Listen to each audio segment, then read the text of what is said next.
خبر شامل کرتے ہیں ننکانہ صاحب سے۔ ہمارے بیورو چیف حافظ حکیم جمیل اترسی ننکانہ صاحب ڈی پی او سید عدیم عباس کی ہدایت پر ضلعی پولیس ننکانہ کی جرائم پیشہ عناصر کے خلاف کارروائیاں تیزی سے جاری ہیں۔ ننکانہ پولیس نے 24 گھنٹوں کے دوران ہوائی فائرنگ، ناجائز اسلحہ میں اور منشیات فروشی میں ملوث 8 ملزمان کو رنگے ہاتھوں گرفتار کر لیا، اسلحہ اور منشیات برآمد کر لی۔ تفصیلات کے مطابق ننکانہ پولیس نے گرفتار ملزمان کے قبضے سے 4 کلاشنکوف، 1 ریپیٹر اور 1 پسٹل، 2.5 کلو سے زائد منشیات اور 25 لیٹر شراب برآمد کر کے متعلقہ تھانوں میں مقدمات درج کر لیے ہیں۔ گرفتار ملزمان میں جاوید، تنویر، ثناء اللہ، تصور، کاشف، ارشد، علی رضا اور سہیل احمد شامل ہیں۔ ملزمان کاشف، علی رضا اور ارشد کو تھانہ صدر شاہکوٹ پولیس نے گرفتار کر لیا۔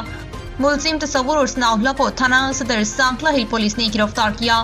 تھانہ منگتا نوالا پولیس نے ملزمان سہیل احمد اور تنویر کو گرفتار کیا۔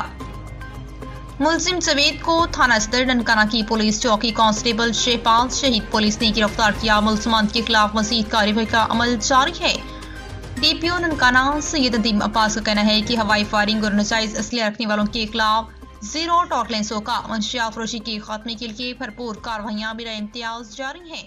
ان کا مزید کہنا تھا کہ جرائم پیشہ عناصر کے خلاف کارروائیاں